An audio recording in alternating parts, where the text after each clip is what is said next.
Shalom, povo de Deus, que a graça do Senhor Jesus possa estar sendo derramada e possa estar enchendo toda a sua casa, sua vida, todos os cômodos do seu lar, que a presença do Pai possa estar forte aí, porque você está aí e você é morada do Espírito Santo, amém?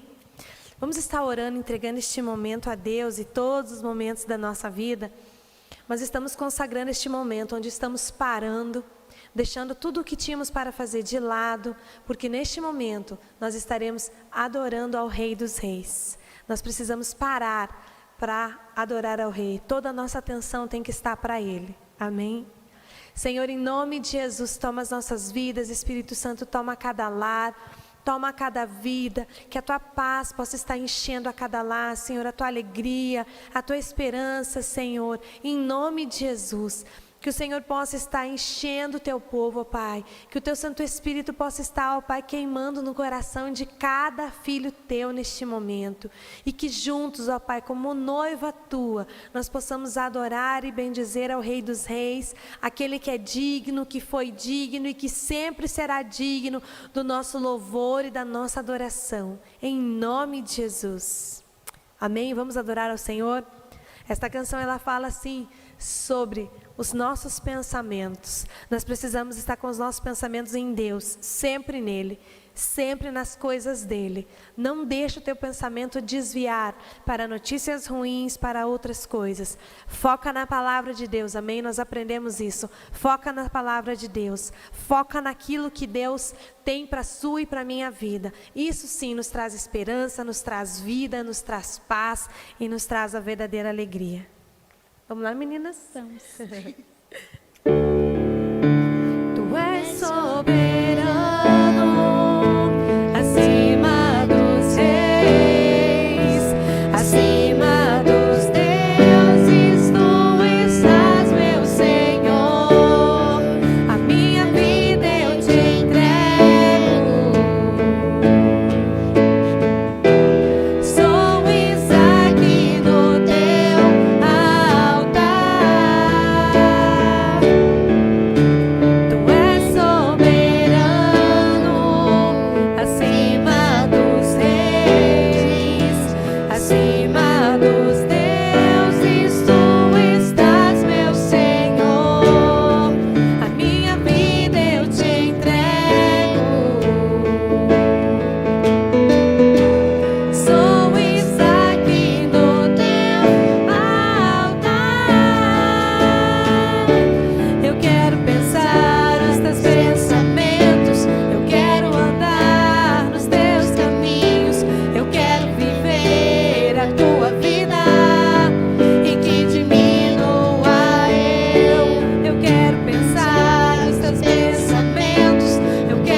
acima dos reis, acima dos deuses, tu estás, meu Senhor.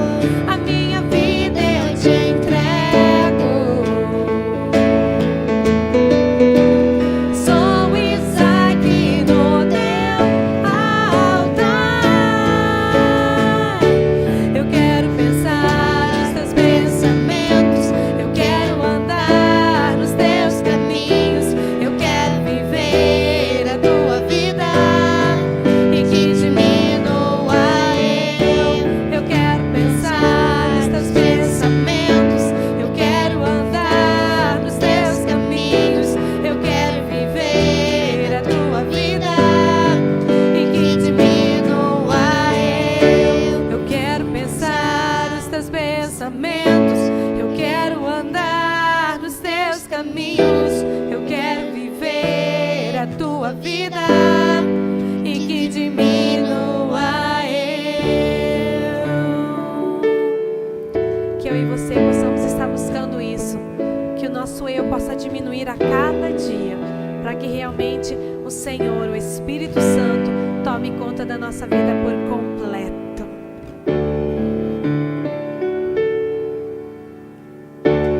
Deus enviou seu Filho amado pra me salvar e perdoar. Na cruz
a Ti, Pai. As nossas vidas estão nas Tuas mãos e nós cremos nisso, Senhor. E declaramos isso com alegria, de saber que ela não poderia estar em melhores mãos do que nas Tuas, ó Pai. Recebe o nosso louvor e nossa adoração neste momento, Espírito Santo. Sonda o nosso coração e leva o que há de melhor para o nosso Pai, em nome de Jesus. Amém? Você pode dar um glória a Deus? Estou esperando.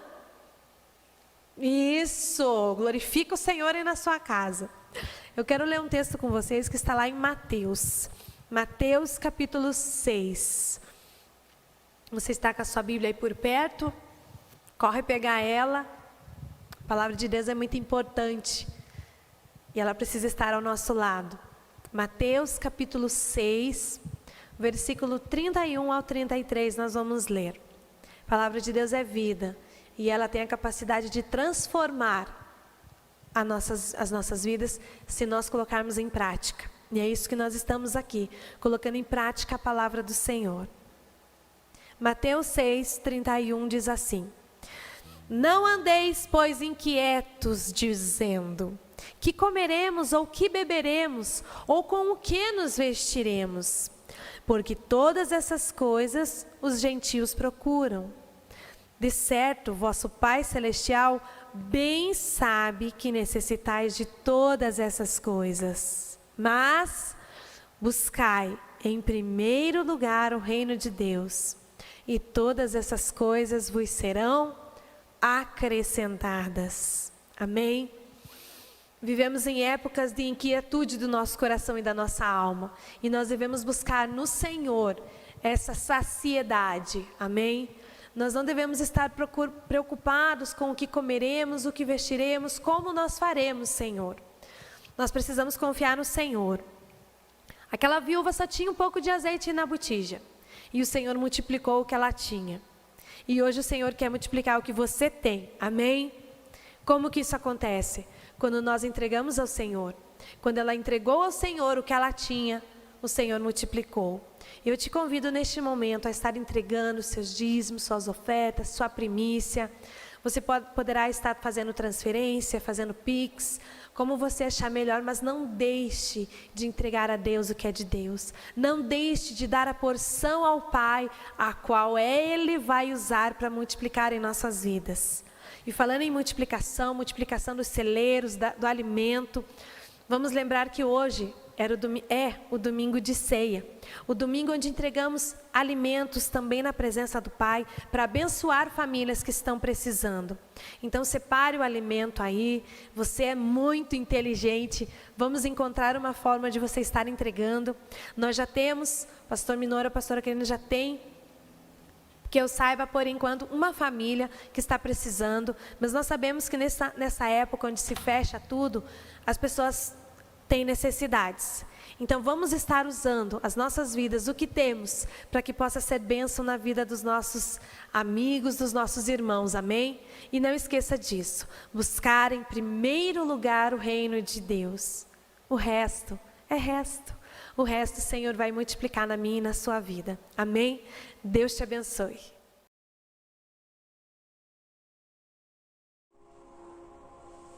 Boa noite, povo. Estamos juntos, mas estamos todos separados, estamos todos isolados. Você pode perceber que a live vai ter alguns lugares diferentes aí, para evitar justamente o risco de contágio com outras pessoas. Então nós preferimos fazer assim, cada um faz a sua parte, todos nós juntos acrescentamos, todos nós juntos como corpo de Cristo formamos a igreja do Senhor, formamos o corpo de Cristo. Então eu faço a minha parte aqui, a Juliana faz o louvor lá, você faz a sua parte aí e todos nós juntos formamos e agregamos a igreja do Senhor. E falando em corpo de Cristo, eu quero convidar você agora para participar da ceia do Senhor. Queria que você abrisse a sua Bíblia lá em Marcos 14, versículo 22. Já preparou seu suco? Já preparou seu pão? Agora é o momento que nós vamos estar participando de tudo isso. E eu gostaria que você estivesse aí junto comigo nesse momento tão importante do nosso mês. Que é um momento que é um memorial para o Senhor, um memorial do sacrifício de Jesus na cruz, um memorial daquilo que Ele fez por nós. Amém?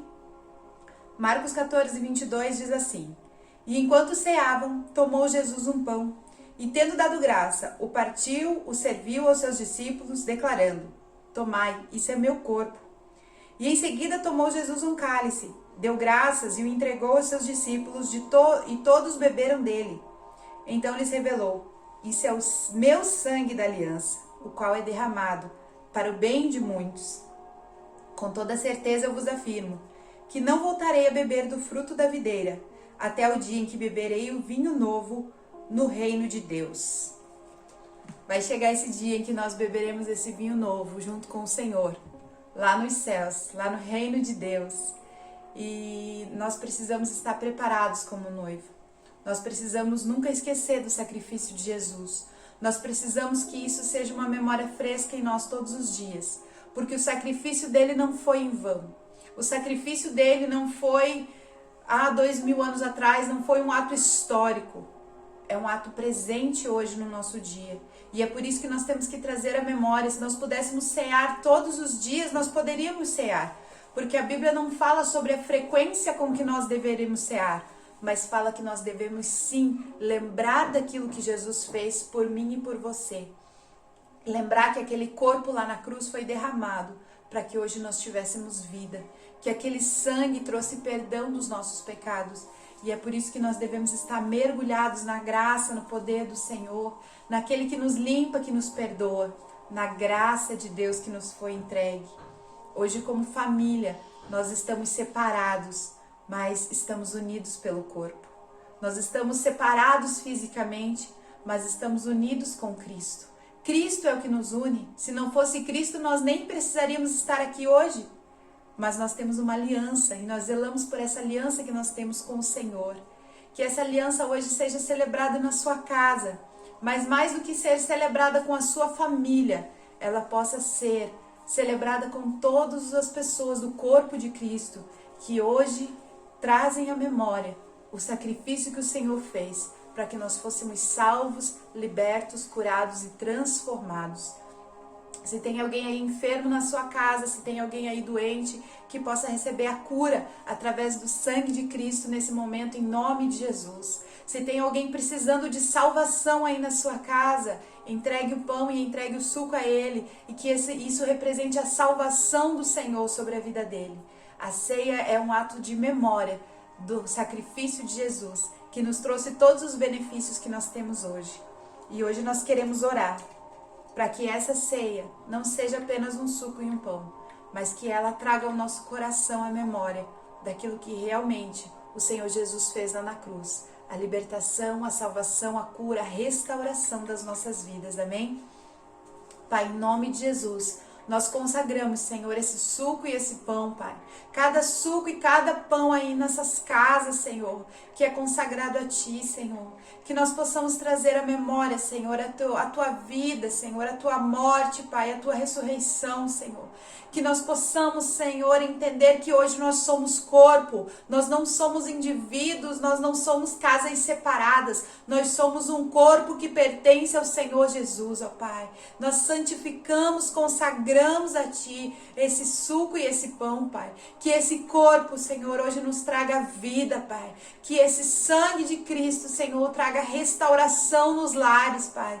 Traga restauração nas mentes, Senhor. Traga, Senhor, a cura, a saúde, Senhor, o poder de Deus manifesto nas nossas vidas, Senhor. Nós não queremos, Senhor, viver um cristianismo apagado, Senhor. Nós queremos viver, Senhor, Cristo hoje, Pai. Nós queremos viver a vida que Jesus recebeu lá na cruz hoje, Pai. E por isso hoje nós celebramos juntamente contigo, Senhor. Dizendo, Pai, nós não esquecemos, Senhor, nós não vamos esquecer do Teu sacrifício nenhum dia das nossas vidas, Pai. Nós não vamos esquecer, ó Pai, que o Senhor morreu por mim, ó Pai, pelos meus pecados, ó Pai. Que o Senhor possa me limpar, ó Pai, me perdoar, ó Pai. Se existe alguém que precisa pedir perdão, Senhor, que esse perdão seja liberado nesse momento, Senhor. Se existe alguém que precisa consertar algo na sua vida, que o Espírito Santo possa estar trazendo à memória, Pai. Para que um dia juntos nós possamos celebrar a ceia com o Senhor nos céus, Pai, no nome poderoso de Jesus. Amém? Você pode comer do seu pão e beber do seu cálice. aí na sua casa, compartilhe com as pessoas da sua família, amém?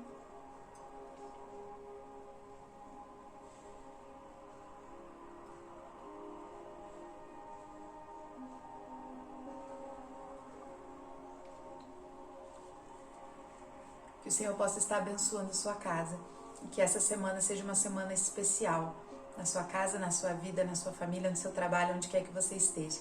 Em nome de Jesus. Amém? Olá, povo de Deus, Shalom, graça e paz. Estamos aqui mais uma vez para celebrar e para cultuar o nosso Deus. Estamos sim muito felizes porque estamos aqui cumprindo o nosso chamado, que é adorar o Senhor, que é celebrar o Senhor, que é confiar no Senhor. Amém? Então nós estamos aqui num formato um pouquinho diferente, né, do que nós já estamos aí acostumados. Não estamos juntos, né? Mas em espírito nós estamos juntos. E isso é muito importante. Nós estarmos juntos em espírito, estarmos juntos, né, em pensamento, no coração, e é isso que faz a diferença. É isso que nos move e nos leva, né, à vitória. Estarmos juntos no mesmo propósito, estarmos juntos, né, no mesmo pensamento, na mesma direção. E eu estou muito feliz, meu irmão, muito feliz pelo privilégio de poder estar aqui mais uma vez ministrando a palavra, podendo compartilhar daquilo que o Senhor tem falado ao meu coração, né, para a igreja. E eu tenho certeza que hoje, se você abrir o seu coração, se você deixar o Espírito Santo entrar na sua vida, grandes coisas, e eu disse, grandes coisas o Senhor fará na sua vida, na sua casa, tá bom? Na sua família, em nome de Jesus. Não é fácil nós estarmos aqui, na verdade nós estamos aí falando apenas para um celular, não é? É difícil isso, porque a gente está acostumado, né, com o contato com as pessoas, mas glória a Deus por isso. Nós vamos enfrentar os desafios, nós vamos enfrentar as barreiras, porque nada vai nos parar, nada vai nos segurar, né? Tudo que nós fazemos é para honra, glória e louvor do nome do Senhor Jesus. Tá bom, queridos? E antes de eu começar, eu quero falar para vocês que nós estamos iniciando aí o mês de março. Na verdade, hoje é dia 7, né? E nesse mês de março será o mês das mulheres. Amém, mulherada? Este mês é o mês das mulheres e nós vamos... esse vai ser o tema desse mês, tá bom? Mulheres da Bíblia. As grandes mulheres da Bíblia. Nossa, tem ali muitos e muitos exemplos, muitas e muitas histórias de grandes mulheres da Bíblia. E hoje eu quero trazer uma palavra muito especial exatamente sobre esse assunto, as mulheres. Tá bom? Então acompanhe comigo, você que está aí na sua casa, você que está assistindo, você que ainda vai assistir essa mensagem, né? Prepare esse tempo mesmo para você estar aprendendo do Senhor, para você estar sendo ministrado pelo Senhor. Pegue a sua Bíblia, pegue o seu caderno, pegue a sua caneta e vamos juntos mergulhar nas Escrituras, tá bom? Então hoje eu quero falar, né, sobre as mulheres, como eu falei, e nós vamos pegar um texto que está lá em Mateus, no capítulo 1, a partir do versículo 1, tá bom? E nós vamos falar sobre Jesus Cristo, filho de Davi, filho de Abraão.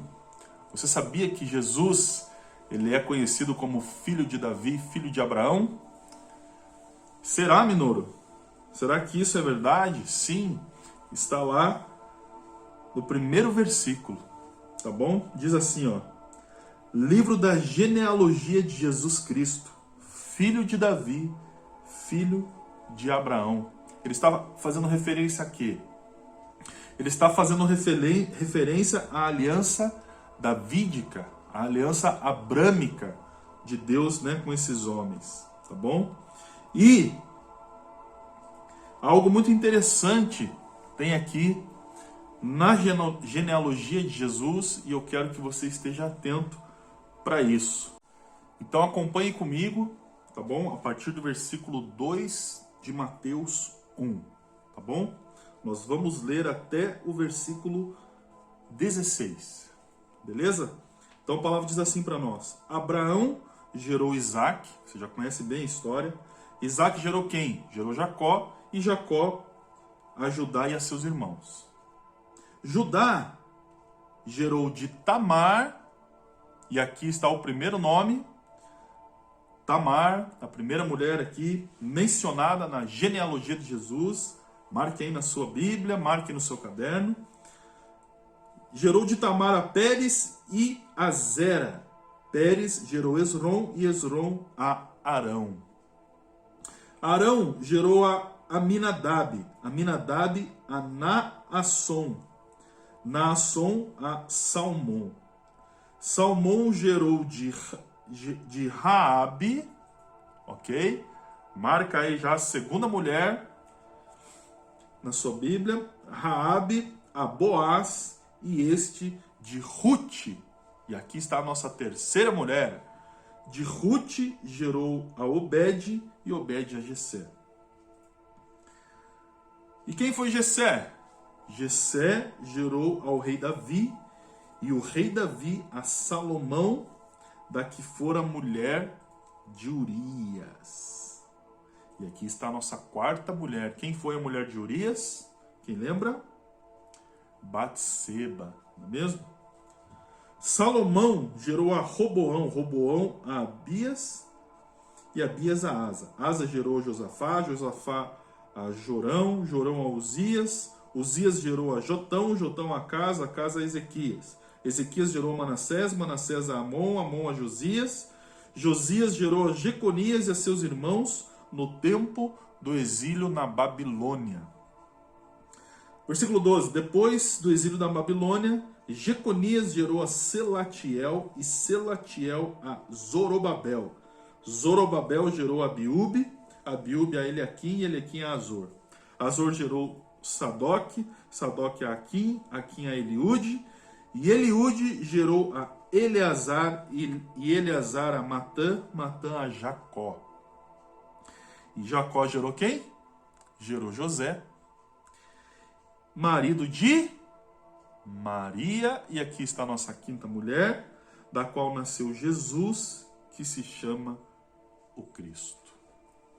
É isso que está escrito aí na sua Bíblia, meu irmão? Glória a Deus por isso. Então, antes da gente começar, eu quero falar uma coisa para você. Dizer que Deus, Ele valoriza muito as mulheres. A Bíblia valoriza muito as mulheres. E aqui eu trouxe aqui um exemplo, que na própria genealogia de Jesus, 5 mulheres foram mencionadas aqui. Essa coisa de machismo, de mulher desvalorizada, são coisas do homem. Isso é fruto do pecado, irmão. Isso não é coisa de Deus. Então eu quero que você entenda que a mulher ela não é valorizada porque há uma organização, né, feminista ou sei lá eu quem que valoriza as mulheres. Não, Deus valoriza a mulher.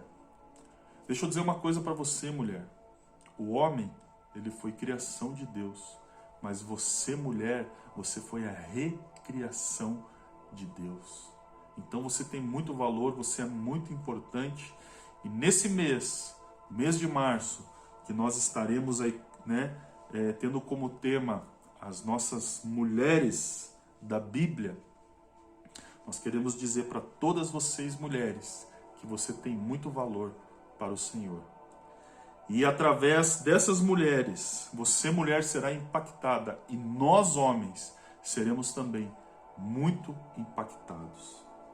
Tá bom? Então, quais foram as 5 mulheres aqui que nós citamos aqui nessa passagem? Tamar, Raabe, Ruth, Batseba e Maria. Essas foram as 5 mulheres e eu quero falar um pouquinho sobre estas 5 mulheres citadas aqui. A primeira delas é Tamar, e eu quero que você marque aí no seu caderno, tá ok? Aí na sua Bíblia, Gênesis 38. É em Gênesis 38 que você vai conhecer a história dela mais detalhada, e eu não vou ler aqui Gênesis 38, ok? Apenas vou citar a história. Então, quem foi Tamar? Primeira coisa que você precisa saber, Tamar foi nora de Judá. E quem foi Judá? Judá foi filho de Jacó, irmão. Judá foi filho de Jacó e Tamar foi nora dele, tá bom? Então Tamar se casou com o primeiro filho de Judá. Qual era o nome dele? Er. O nome dele era Er. Olha que nome interessante para você dar para o teu filho. Er, né? Er. Só que diz a palavra de Deus que o Senhor não se agradava de Er por causa do seu comportamento. Então o que aconteceu com ele? O cara morreu, irmão. O cara morreu.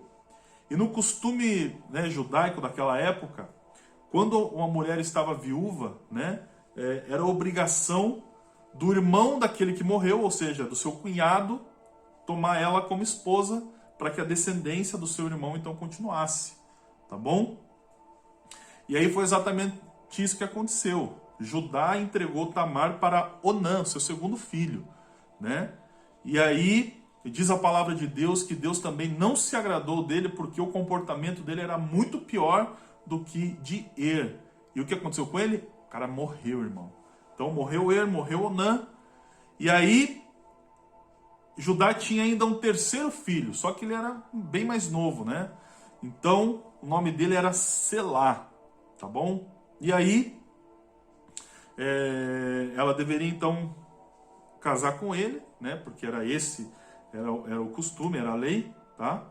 Só que daí Judá ficou com medo que Selá morresse. E aí o que ele fez? Ele chegou para Tamar e disse o seguinte, falou, Tamar, você volta para casa do seu pai, tá ok? E quando Selá crescer, aí eu te aviso, eu te chamo e vocês então se casam, ok? E dão aí continuidade. E não foi isso que aconteceu, né? Judá não chamou Tamar. Passaram-se muitos anos, né? Diz a palavra de Deus que a esposa de Judá morreu, não é? E aí, certo dia, né, depois de muito tempo, Judá foi para um lugar chamado Tímina, o deserto de Tímina. E por que eu fiz questão de falar sobre esse lugar? Porque foi exatamente o lugar que nós fomos lá em Israel. Nós estivemos nesse lugar, um lugar muito lindo, sabe? É deserto mesmo, mas é um deserto muito diferente, é um deserto rochoso, né? Que tem desenhos nas rochas. Então, assim, um lugar realmente muito lindo. E foi lá que nós conhecemos uma réplica do tabernáculo de Moisés. Um lugar realmente muito lindo. E foi exatamente neste lugar que Judá foi para levar as suas ovelhas para serem tosqueadas, tá bom? E Tamar ficou sabendo disso. E aí olha o que Tamar fez. Tamar se fez de prostituta. Se fez de prostituta para se deitar com o seu sogro. E o que aconteceu? Ela engravidou. E aí Judá, só que Judá não sabia que era Tamar. Não sabia. E aí o que aconteceu? Ela engravidou. E aí Judá, depois de um tempo, ficou sabendo que ela havia adulterado. E ele mandou queimar Tamar. Só que quando aconteceu isso, ele descobriu que os filhos de Tamar, né, eram dele. E aí ele se arrependeu, e a palavra de Deus diz assim para nós, lá no versículo 26 de Gênesis 38, Judá reconheceu as coisas e disse, eu sou mais culpado do que ela, não a casei com meu filho Selá, como tinha lhe prometido. Então, os filhos gêmeos, né, que foram gêmeos ali, que foram gerados dessa relação, então aparecem ali na genealogia de Jesus, que é Pérez e Zera. Tá bom? Então perceba, ela se fez de prostituta para se deitar com o seu sogro, mas eu quero que depois você leia com calma essa história, porque é realmente uma história muito interessante, algo que pode ministrar muito a sua vida, tá bom? Segunda mulher, então, o nome dela é Raabe, tá? E quem era Raabe? Nós vamos descobrir lá em Josué capítulo 2. Anota aí na sua agenda, aí no seu caderno. Josué capítulo 2, você vai conhecer a história de Raabe. E aqui sim, Raabe era uma prostituta, irmão. Raabe era uma prostituta. E o que aconteceu com Raabe? Que ela foi citada aqui. Ela escondeu, diz a palavra de Deus, os espiões de Israel. Os espiões israelitas enviados por Josué para espiarem a terra e espiarem a cidade de Jericó. Também estivemos lá em Jericó quando fomos para Israel. Tá? E por que ela fez isso, irmão? Escute isso. Josué 2, versículo 11, diz assim para nós. Quando soubemos o que tinha acontecido, isso Raabe falando, ficamos sem coragem e cheios de medo, porque o Senhor, o seu Deus, é o Deus do céu e da terra.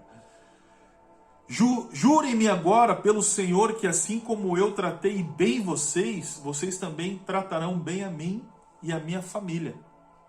E deem-me também uma garantia de que pouparão a vida do meu pai, da minha mãe, dos meus irmãos, das minhas irmãs e das suas famílias, e prometam que nos salvarão da morte. E os espiões responderam o quê? Se não disser a ninguém o que estamos fazendo, daremos a nossa vida pela sua. E quando o Senhor nos der essa terra, vamos tratá-la bem e cumpriremos o que juramos. O que aconteceu ali então, irmão? Então, ela escondeu, né, os espias. Ela escondeu os espias na sua casa. Ela protegeu eles. Lá em Hebreus 11:31 diz assim para nós: pela fé, a prostituta Raabe, por ter acolhido os espiões, não foi morta com os que haviam sido desobedientes. Né? Então ela foi ali, ela não foi morta, ela foi salva, né? Exatamente por essa atitude que ela teve ali de reconhecer primeiramente, né, o Senhor, Deus de Israel, reconhecer que Deus era o Deus daquele povo ali, tá bom? Nossa terceira mulher, quem é? É a Ruth. E aqui, meu irmão, eu gostaria que você tivesse uma atenção especial, tá bom? E Ruth é tão especial que ela tem um livro só para ela. Ela tá lá o livro de Ruth, né? E tem gente que nem sabia que existia esse livro, né, irmão? Mas existe esse livro e eu quero fazer uma recomendação para você, que você leia esse livro, que você medite nesse livro. São apenas 4 capítulos.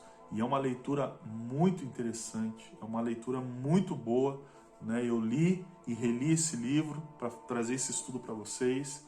E eu confesso para vocês que as lágrimas rolaram dos meus olhos, porque realmente é uma história muito forte, né? O camarada aí que não gosta de filme de amor, né? De contos de amor, mas realmente o livro de Ruth é algo muito forte, né? Que representa muito algo profético da parte de Deus, tá bom? Então, depois você lê na sua casa. E quem era Ruth, meu irmão? Ruth, diz a palavra de Deus, ela era nora de Noemi. Olha quantos nomes nós estamos conhecendo hoje. Então, Noemi era judia, mas Ruth não era judia. Ruth era moabita. Ou seja, Ruth era estrangeira, né? Ruth era estrangeira. E o que aconteceu nessa história? Diz a palavra de Deus que Elimeleque, né, que era de Belém, marido de Noemi, durante um tempo de fome ali em Israel, ele foi morar num lugar chamado Moabe, tá bom? Ele foi com sua mulher e os seus 2 filhos. E aí os filhos dele se casaram, e depois de um tempo, Elimeleque morreu. E diz a palavra de Deus que daí, depois de 10 anos, os filhos de Noemi também morreram. E aí o que aconteceu? Ficou ela, Noemi, e as suas 2 noras, né, viúvas, sem marido. E aí Noemi decide voltar para Belém, né, decide voltar para Israel. e fala para suas noras voltarem para suas casas, porque Noemi não tinha mais nada, não tinha mais marido, não tinha mais filho, o lugar que ela estava era um lugar estrangeiro, né? E ela ia voltar para Israel, ia voltar para Belém, né? Para continuar ali sua vida, ok? E aí ela diz assim para suas noras: vocês vão embora, vão para casa de vocês, vão para casa do pai de vocês e continuem sua vida. E no começo elas relutaram, mas depois uma delas realmente entende e resolve voltar para a casa do seu pai. Mas Ruth era uma mulher de decisão, irmão. E ela decidiu ficar com a sogra Noemi, né? Até ela disse aí uma frase muito conhecida, que é o seguinte, que diz: onde você for eu irei, aonde você viver eu viverei. O seu povo será o meu povo e o seu Deus será o meu Deus. Olha que palavras fortes, irmão. Palavras tremendas mesmo, né? E aí então elas voltaram para Belém, irmãos, sem nada. Sem marido, sem posse, sem bem, sem nada. Pobres mesmo, né? E aí diz a palavra de Deus que um dia Ruth foi até o campo. E aí ela começou ali a colher algumas espigas que alguns trabalhadores deixavam cair. E isso era costume em Israel, né? E eles deixavam cair algumas espigas para que os pobres viessem ali e colhessem essas espigas, né? E algo interessante aconteceu. O dono daquele campo se chamava Boaz. E Boaz, ele era parente de Elimeleque. Quem era Elimeleque? O ex-esposo, né, de Noemi, que havia morrido. E ela ficou ali trabalhando naquele campo, ficou ali colhendo as espigas, né, diz a palavra de Deus. E Boaz teve afeição por Ruth. Boaz se interessou por Ruth. E aí, você continua lendo ali a história, mas havia um parente mais próximo de Ruth, né, e esse parente mais próximo que deveria casar então com Ruth, mas aí ele acaba não casando, e quem casa é Boaz, e ele cuida dela e ele fica com ela, né?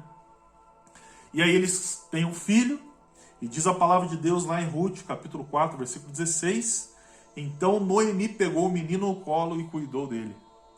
E as vizinhas lhe deram o nome de Obed, dizendo: agora Noemi tem um filho. E quem foi Obed, irmão? Obed foi o pai de Jessé. E quem foi Jessé? Jessé foi o pai de Davi. Ou seja, Obed era avô de Davi. Muito tremendo, né? Perceba que uma mulher que era estrangeira, uma mulher que era moabita, foi dessa mulher que veio, né, a genealogia de Davi. Interessante, né? Glória a Deus. Então aqui agora nós vamos para a nossa quarta mulher. Ok? Já falamos sobre Tamar, já falamos sobre Raabe, já falamos sobre Ruth. E agora nós vamos falar sobre uma mulher muito conhecida. Ela se chama Batseba. E se você quiser conhecer a história dela, basta você ler lá em 2 Samuel, capítulo 11, e você vai ver a história dela, tá bom? E quem era Batseba? Era a esposa de Davi? Não. Ela era a esposa de Urias, né? Quem lembra da história? Muito conhecida a história. Então ela era mulher de Urias, esposa de Urias, mas ela foi abusada, irmão. Ela foi abusada pelo rei Davi.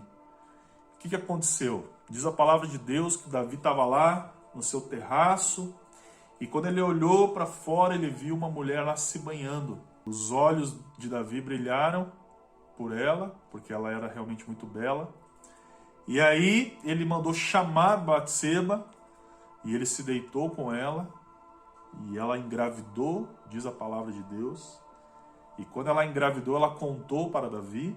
Então ela mandou, né, a mensagem para Davi dizendo que ela estava grávida. E daí Davi tentou encobrir o seu pecado, né? Ele mandou chamar Urias.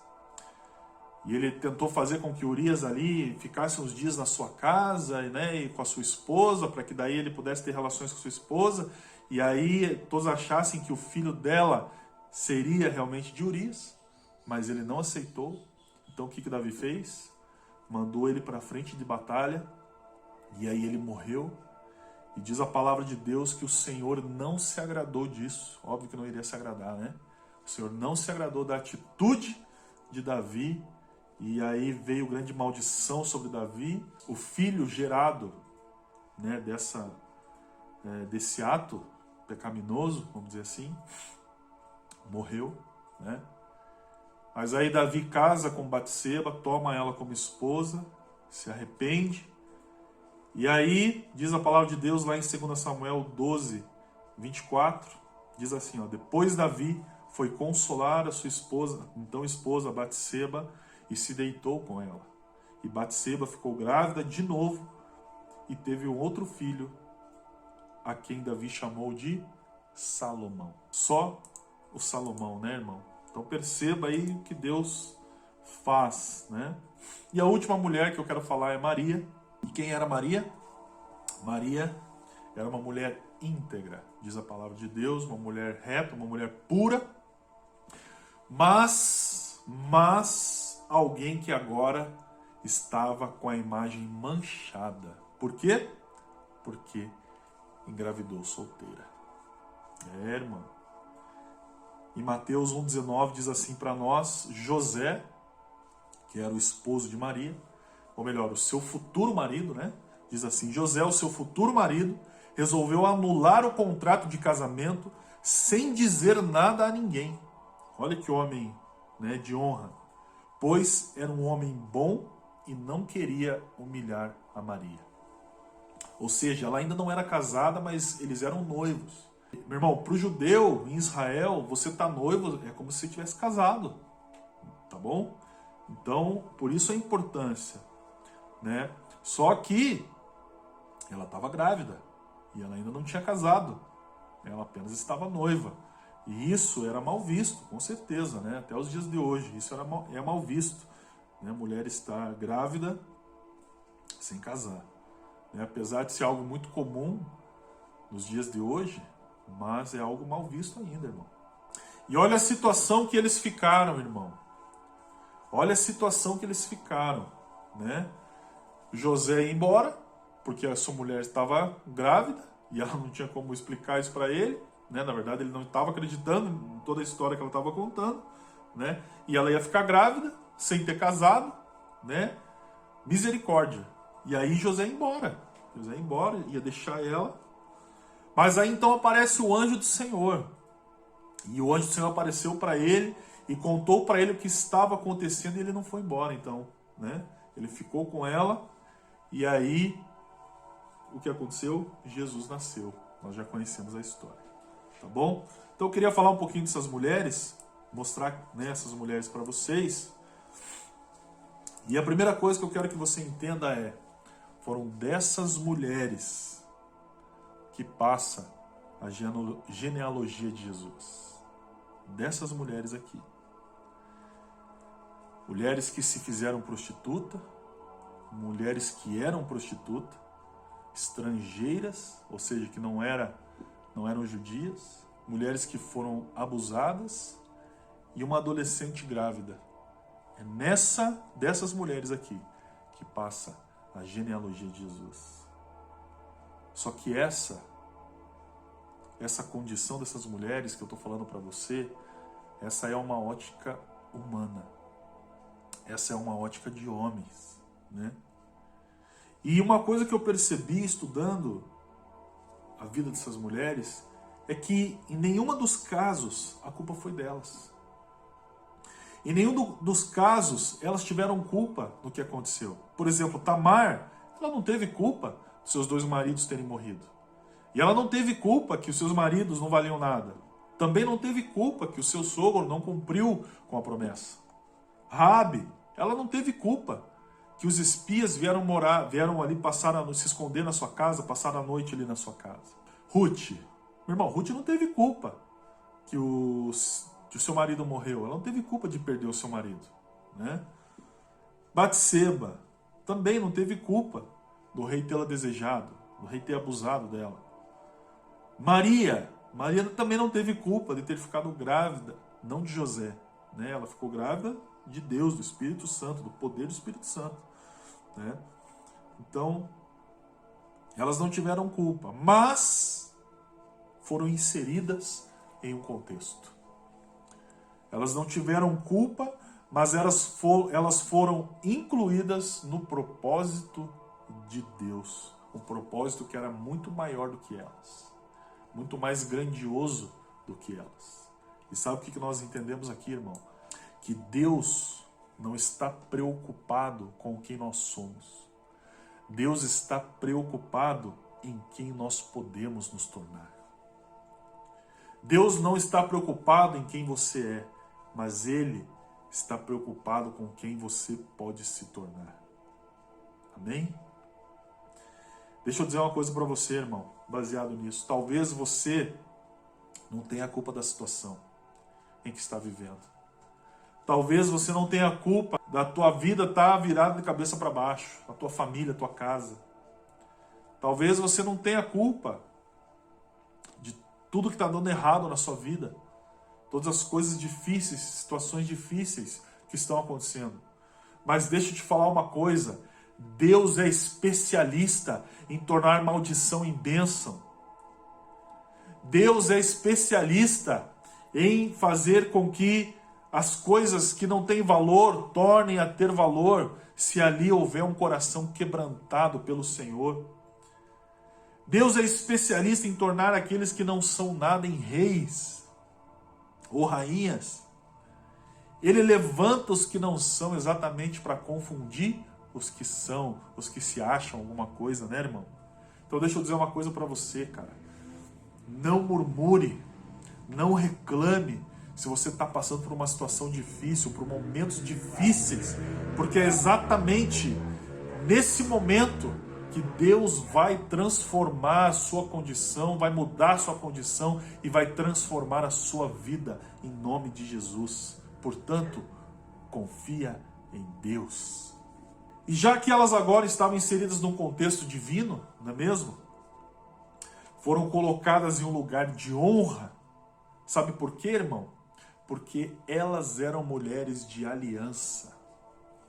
Elas eram mulheres de aliança. Será que você pode repetir isso comigo? Diga assim: elas eram mulheres de aliança. Por exemplo, Tamar. Tamar, ela podia não querer mais saber daquela família. Sabe, já tinha... O seu primeiro marido tinha morrido, o segundo tinha morrido, eles não valiam nada, o sogro não tinha palavra, né? Já tinha deixado ela para lá, já tinha excluído ela, mas ela achou um jeito de voltar para aquela família. Raabe, por exemplo, ela não precisava esconder ninguém, irmão. Ela não precisava encobrir ninguém, até mesmo porque ela estava correndo risco de vida, tanto ela quanto a sua família. Mas ela reconheceu o Deus de Israel. Ela reconheceu o Deus dos israelitas. E aí ela teve uma boa atitude. E diante disso ela recebeu uma promessa. Qual foi a promessa? Que ela e a sua casa seriam salvas. Isso é muito forte. Né? Isso é muito forte. Ruth, uma moabita, uma estrangeira, né? Ou seja, de cara já uma mulher desvalorizada pelos judeus, mas foi fiel à sua sogra, foi fiel a uma judia, né? Foi fiel a uma aliança. Na verdade, ela fez uma aliança com Noemi. E Ruth 1,16 diz assim para nós: não me obrigue a deixá-la, diz Ruth, e ficar longe da senhora. Para onde a senhora for, eu também irei. Onde a senhora viver, eu também viverei. O seu povo será o meu povo e o seu Deus será o meu Deus. Eu quero chamar a tua atenção aqui, ó. Olha o poder de uma concordância. Olha o poder quando duas pessoas que estão no mesmo propósito entram em acordo. Né? E quando duas pessoas entram em acordo, o céu se move, né, em favor daquele acordo. O céu está se movendo. Quando nós concordamos na terra, estamos concordando no céu. Quando ligamos na terra, estamos ligando no céu. E perceba o que foi feito através dessa concordância, irmão, através desta aliança. O poder de Deus se manifestou. A glória de Deus se manifestou na vida daquelas mulheres e elas foram honradas, não é mesmo? E de uma estrangeira saiu a genealogia de Jesus. Quem está entendendo o que eu estou falando aqui? Que o Espírito Santo possa revelar para você, possa dar a você esse entendimento. Batseba foi arrancada da sua casa, foi tirada do seu marido, né? Mas o que aconteceu com ela? Depois ela se tornou esposa do rei, irmão. E ela foi fiel até o fim, diz a palavra de Deus. E ela também recebeu uma promessa. Davi fez uma promessa para ela, dizendo que Salomão, seu filho, se tornaria rei depois dele.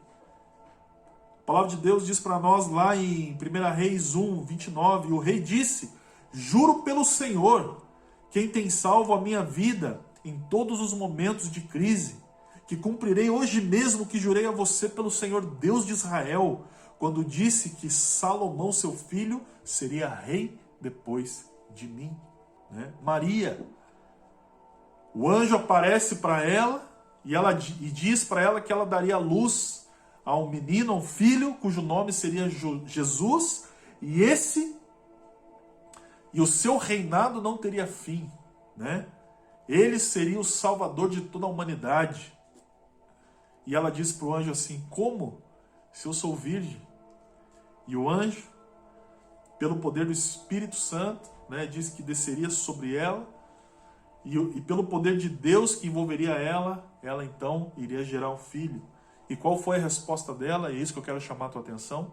E a resposta dela foi a seguinte: aqui está a serva do Senhor, que se cumpra em mim a tua palavra. Lucas 1:38. Ou seja, ela estava ali firmando uma aliança com o Senhor. Firmando uma aliança com Deus. E a pergunta que eu quero fazer para você hoje é: você é uma pessoa de aliança? Olhe para a pessoa que está ao teu lado e pergunte para ela: você é uma pessoa de aliança? Porque deixa eu dizer uma coisa para você, irmão. Há poder na aliança. Há poder na concordância.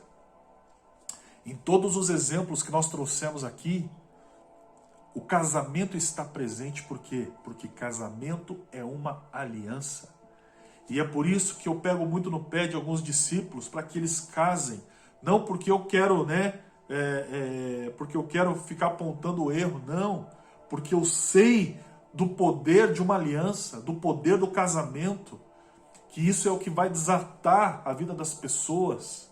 Olha o poder que há numa concordância, irmão. Muitas vezes coisas não dão certo. Por quê? Porque você não concorda com a tua esposa, irmão. Ou porque você não concorda com o seu marido. E quando não há concordância, não tem como as coisas darem certo. Não é possível. Mas quando há concordância entre duas pessoas aliançadas, então o céu se move em direção àquela concordância. Quer que algo aconteça na sua vida?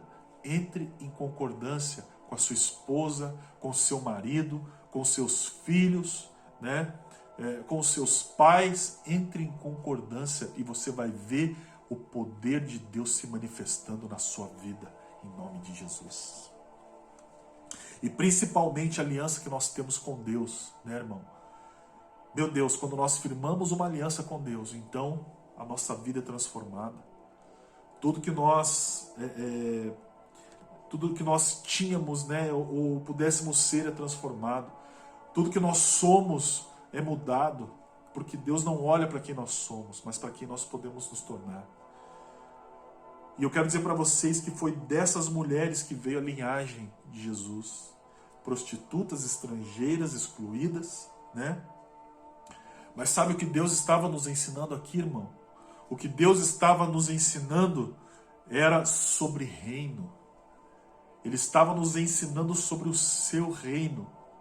que não tem nada a ver com o reino dos homens. Ele é extremamente diferente do reino dos homens. Um reino onde o fraco se torna forte. Um reino onde o humilhado ele se torna exaltado.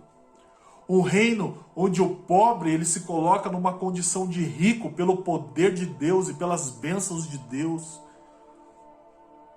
Um reino onde a viúva tem valor, onde a prostituta tem valor, onde a rejeitada tem valor e onde a vitória vem pelo sacrifício. Meu Deus do céu, que reino é esse, irmão? Que reino é esse? Onde a morte, onde é na morte que nós encontramos a verdadeira vida. A morte para esse mundo, a morte para o velho homem, né? Que nós encontramos a verdadeira vida em Deus. E para acabar, irmão, deixa eu mostrar algo para você, algo muito interessante. Mateus 1:15, 16, diz assim para nós. Eliú gerou Eleazar, Eleazar gerou a Matã, Matã a Jacó, né? Eliúde, Jacó gerou a José.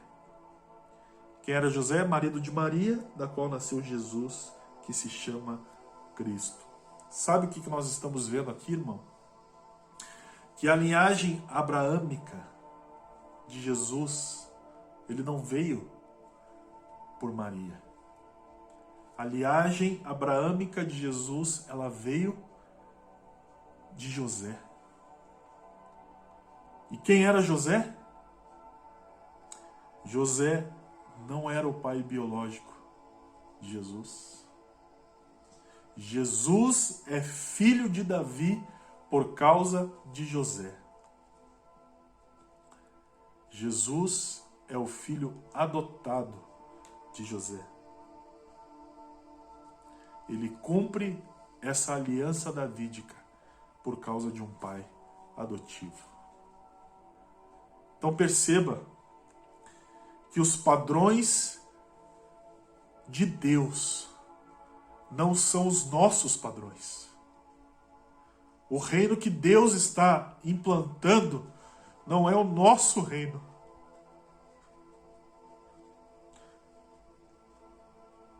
Como pode, irmão, a linhagem de Jesus passar por mulheres, né, como as que foram citadas aqui, e vir de um pai que o adotou? Mas aqui nós temos um tremendo ensino de Deus. Eu e você fomos adotados por Deus como filhos. E por isso nós somos co-herdeiros com Cristo. Somos co-herdeiros com Jesus. E a palavra de Deus diz para nós lá em João 1,12: contudo, aos que receberam, aos que creram em seu nome, deu-lhes o direito de se tornarem filhos de Deus, os quais não nasceram por descendência natural, nem pela vontade da carne, mas pela vontade, nem pela vontade de algum homem, mas pela vontade de Deus. Nós nos tornamos co-herdeiros com Cristo, porque fomos adotados por Deus. E é debaixo dessa legalidade que nós vivemos, é debaixo desse direito que nós vivemos. Deus não olha para quem nós somos, mas Ele olha para quem nós podemos nos tornar, irmão. Não olhe para quem você é hoje, olhe para Jesus. Não olhe para a sua condição hoje, olhe para Jesus, porque Ele enxerga quem você pode se tornar nele. Essa palavra mexeu muito com o meu coração, irmão. Essa palavra mexeu muito com o meu coração. E eu quero dizer para você, irmão, que está me assistindo, você que está acompanhando este culto, você que está ouvindo esta palavra, o Senhor está olhando para você hoje, está dizendo que você é grandioso diante dele, que você vai ser honrado diante dele. Não importa a situação, não importa quem você é hoje, não importa onde você esteja, não importa se você é excluído, se você não é honrado, se pessoas não olham para você, mas Deus olha, irmão, e se você confiar nele, se você crer nele, o Senhor vai colocar você em lugares altos, em nome de Jesus. Se você for fiel no pouco, sobre o muito você será colocado, e esse muito faz parte da herança do Senhor sobre as nossas vidas. Que o Senhor te abençoe. Eu quero orar com você. Eu quero abençoar a sua vida, em nome de Jesus. Pai querido, nós te louvamos, Senhor. Nós te agradecemos, ó Pai, por essa palavra. Te agradecemos, ó Deus, por tudo que o Senhor tem feito nas nossas vidas, ó Pai. E pedimos, Senhor, que nós possamos confiar cada vez mais no Senhor. Que nós estejamos cada vez mais alinhados com o Senhor, mais dependentes de Ti, Senhor. E que o seu propósito se cumpra em nós. Que nós não enxerguemos apenas quem é o Senhor, mas que nós possamos olhar, Senhor, os teus propósitos e que eles se cumpram na vida dos nossos irmãos, em nome de Jesus. Nós estamos firmados em Ti, Pai. E ainda que nós estejamos longe, e ainda que nós não estejamos juntos, Pai, mas em espírito nós estamos juntos. Não estamos fisicamente, mas no Espírito nós estamos juntos. E a Tua igreja caminha, Senhor, na Tua direção. A Tua igreja clama pela Tua volta, Senhor. A Tua igreja se prepara para a Sua volta, Senhor Jesus. Venha sobre nós. Muda a nossa condição, muda quem nós somos, ó Pai. Que nós possamos ser honrados por Ti. Que nós possamos ter a nossa condição mudada por Ti. Em nome de Jesus. Amém, amém e amém. Que o Senhor te abençoe, que o Senhor te guarde, que o Senhor faça resplandecer o seu rosto sobre ti e tenha misericórdia de ti, que o Senhor sobre ti resplandeça o seu rosto e te dê a paz. Que Deus te abençoe.